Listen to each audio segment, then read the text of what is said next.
Dalam kegelapan gua, sebuah kata pertama menembus sunyi.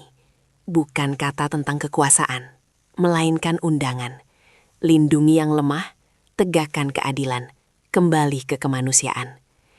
Dari bisik itulah komunitas kecil lahir. Dari komunitas itu tumbuh institusi, hukum, dan pusat ilmu yang mengubah peta sejarah. Ini kisah tentang bagaimana wahyu menjadi praktik sosial, bagaimana umat terbentuk bukan hanya oleh teks, tetapi oleh kontrak, tata kelola, dan pengorbanan sehari-hari. Ikuti perjalanan dari Ka'bah ke Madinah, dari penganiayaan menjadi piadam, kisah berdirinya agama yang menjadi peradaban. Di peta luas Jazirah Arab, ada kisah-kisah yang tak selalu tertulis. Rute kafilah yang melintasi pasir, oasis yang menjadi titik pertemuan, pasar yang berdenyut di pagi hari. Di tengah semua itu bertumpu sebuah kenyataan, kehormatan klan dan jaringan patronase mengatur hidup. Di Mekah, Ka'bah bukan hanya tempat ritual, ia pusat ekonomi dan diplomasi antar klan.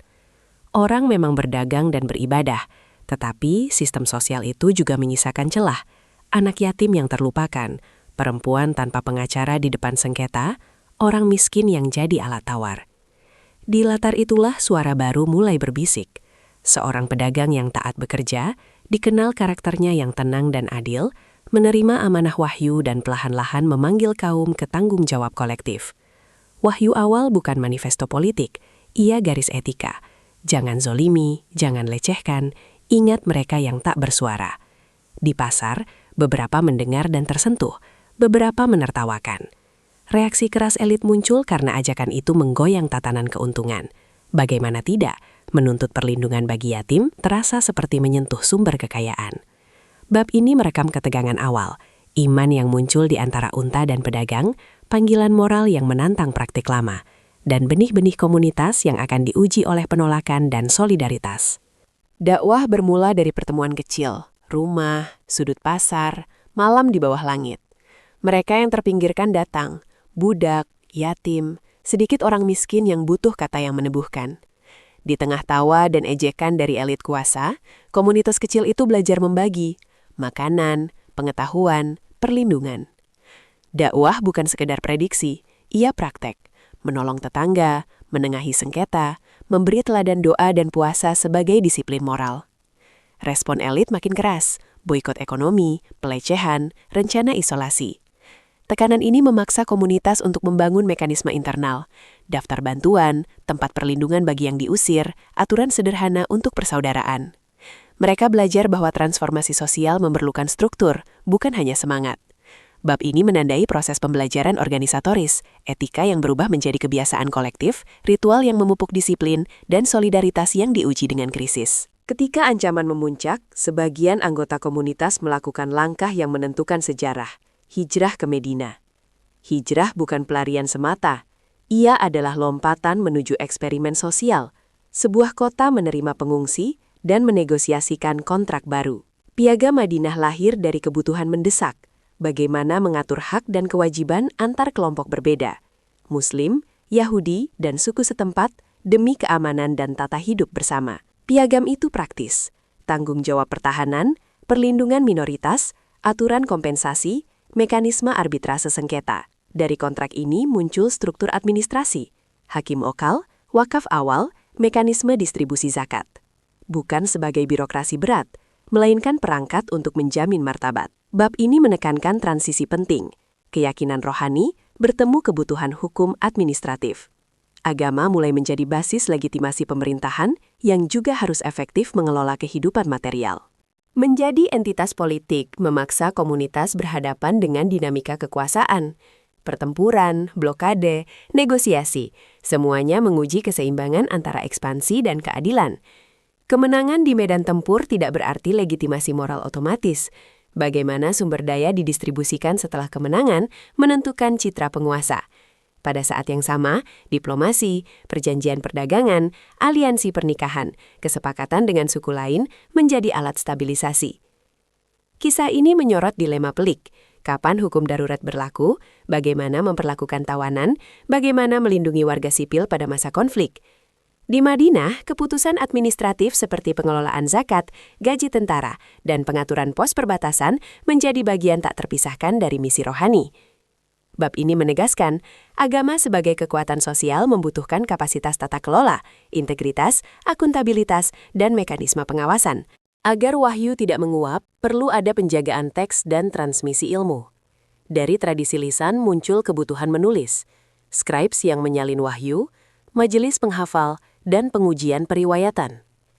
Kebutuhan administratif, kalender, pajak, perpajakan perlindungan pelabuhan, mendorong pengembangan ilmu praktis, astronomi untuk kalender, aritmetika untuk pembukuan, obat tradisional untuk kesehatan publik. Majelis ilmu awal menjadi tempat cross-pollination, filsafat, terjemahan, pengobatan, tata niaga. Bab ini menempatkan pentingnya tradisi ilmiah, catatan, pengajaran, dan ruang diskusi adalah cara agar ajaran menjadi perangkat kehidupan. Melalui jaringan majelis, kitab, serta tradisi periwayatan, peradaban baru mendapat landasan yang memungkinkan penyebaran dan kelangsungan. Setelah wafatnya sang pemimpin yang membawa wahyu, komunitas itu berdiri di tepi jurang pilihan. Duka menyelimuti Madinah, tetapi tangisan tidak cukup menambal celah-celah yang mulai terbuka. Di saat seperti ini, kepemimpinan menjadi kebutuhan praktis, bukan hanya untuk menjaga warisan rohani, tetapi juga untuk memastikan keselamatan fisik dan sosial komunitas yang masih rapuh.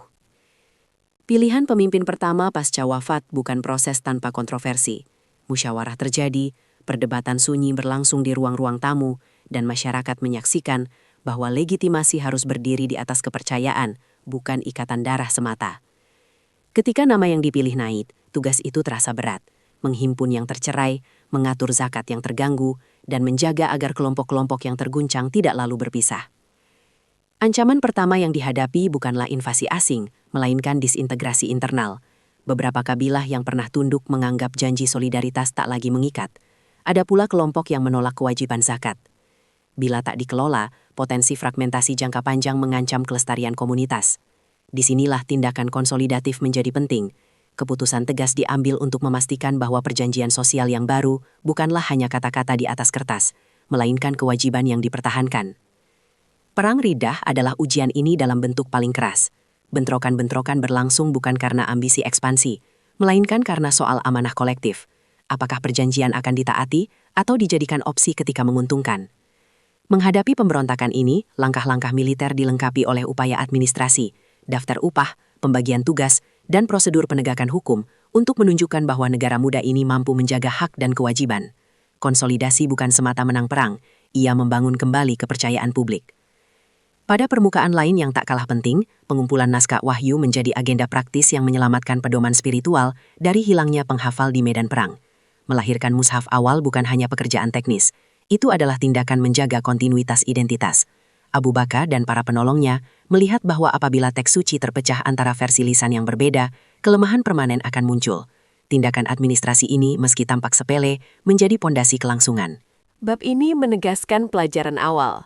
Ketika api moral baru ditubuhkan, penjaga pertamanya bukan hanya orator atau prajurit, tetapi juga administrator yang tahu bagaimana menggabungkan otoritas moral dengan mekanisme praktis, mencatat, menata, dan memastikan bahwa janji menjadi kenyataan tiap hari. Era berikutnya bagaikan ledakan organisasi.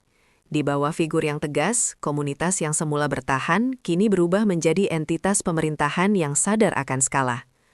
Ekspansi wilayah berlangsung pesat. Syam, Mesir, Persia, tetapi Umar melihat jauh melampaui kemenangan militer. Ia menyadari bahwa wilayah yang luas tanpa tata kelola hanya menampung konflik baru.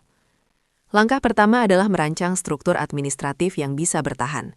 Wilayah dibagi menjadi provinsi, gubernur diangkat berdasarkan reputasi integritas, bukan semata patronase. Pengelolaan dana publik mulai jelas, sistem diwan disusun untuk mencatat gaji dan distribusi, pajak tanah distandarisasi, jizyah diatur dengan prinsip keadilan. Gaji tentara tak lagi bergantung pada rampasan perang semata, sehingga komitmen jangka panjang bisa terbangun. Umar juga dikenal berkeliling di malam hari, memeriksa sendiri kondisi rakyatnya. Ia ingin memastikan bahwa laporan resmi tidak menipu. Kebaikan formal harus bersentuhan dengan realitas. Sistem pos, jalan, dan infrastruktur ditempa untuk menghubungkan kota-kota baru. Pusat administrasi seperti Kufa dan Basra bukan sekadar benteng militer. Mereka menjadi not pemerintahan, pusat perdagangan dan pertukaran ilmu. Kepemimpinan Umar menoreh sebuah prinsip penting. Hukum dan administrasi adalah alat moral. Ia menegakkan aturan yang menyeimbangkan antara efektivitas negara dan perlindungan martabat. Ketika terjadi kesalahan, audit administrasi dilakukan. Ketika aturan tak adil muncul, ia tak ragu mengoreksi. Reformasi yang diberlakukan bukanlah sekadar efisiensi. Ia adalah usaha menjadikan peradaban yang adil dan bertanggung jawab. Di bab ini, pembaca disadarkan bahwa kemampuan memerintah adalah bagian dari tanggung jawab moral. Ketika agama menjadi kerangka hidup masyarakat, kualitas administrasi menentukan apakah prinsip akan menjadi praktik. Dengan wilayah yang semakin luas, tantangan baru muncul. Variasi bacaan dan dialek mulai memunculkan perbedaan yang dapat memberi ruang pada friksi. Utsman mengambil langkah tegas, standarisasi mushaf Al-Quran. Penyalinan mushaf resmi dan pengiriman salinan terstandar ke pusat-pusat wilayah dimaksudkan untuk menjaga kesatuan ajaran. Langkah ini administratif dan spiritual sekaligus. Dari sisi positif, langkah itu menolak perpecahan teks yang bisa menimbulkan kekacauan ritual. Dari sisi sosial politik, inisiatif semacam itu meningkatkan persepsi sentralisasi. Tuduhan nepotisme dan kecenderungan pemerintahan yang semakin pusat muncul menjadi kritik keras. Ustadz-ustadz dan penulis yang berada di tepi kepemimpinan menilai kebijakan ini sebagai alat memperkuat otoritas tertentu. Kematian Utsman yang tragis menjadi titik balik. Krisis yang mengitarinya bukan semata soal teks, ia adalah gejala dari masalah yang lebih dalam, integritas birokrasi, keterwakilan, dan bagaimana kekuasaan dieksekusi. Peristiwa ini memberikan pelajaran pahit. Standarisasi yang diperlukan untuk kesatuan dapat dibaca sebagai dominasi jika proses politik tidak transparan dan inklusif. Bab ini menampilkan dilema abadi, bagaimana menjaga kesatuan budaya atau teks tanpa menggerus kepercayaan publik. Jawabannya tak pernah sederhana. Ia memerlukan transparansi, inklusi, dan mekanisme akuntabilitas agar keputusan besar tak berubah menjadi sumber kemarahan. Kepemimpinan yang meneruskan periode transisi ini diwarnai konflik internal yang berat. Fitnah, pertempuran saudara, dan perdebatan tentang legitimasi menenggelamkan komunitas dalam badai politik. Ali, sosok berilmu dan tegas secara moral, menghadapi tantangan besar. Bagaimana memimpin ketika legitimasi dipertanyakan? Perang Jamal dan Siffin menggambarkan sisi tragis dari perselisihan ideologis yang berubah menjadi bentrokan bersenjata. Persoalan legitimasi politik memunculkan diskusi panjang tentang otoritas. Apa yang membuat pemimpin sah? Apakah garis keturunan, pemilihan konsensus, atau kemampuan moral?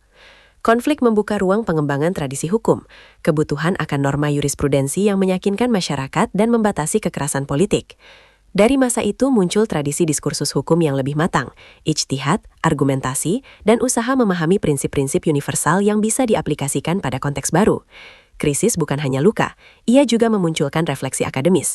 Para ulama dan cendekiawan mulai merumuskan kaidah praktis untuk menjembatani teks dan realitas, sehingga keputusan politik di masa mendatang memiliki pijakan hukum yang lebih stabil.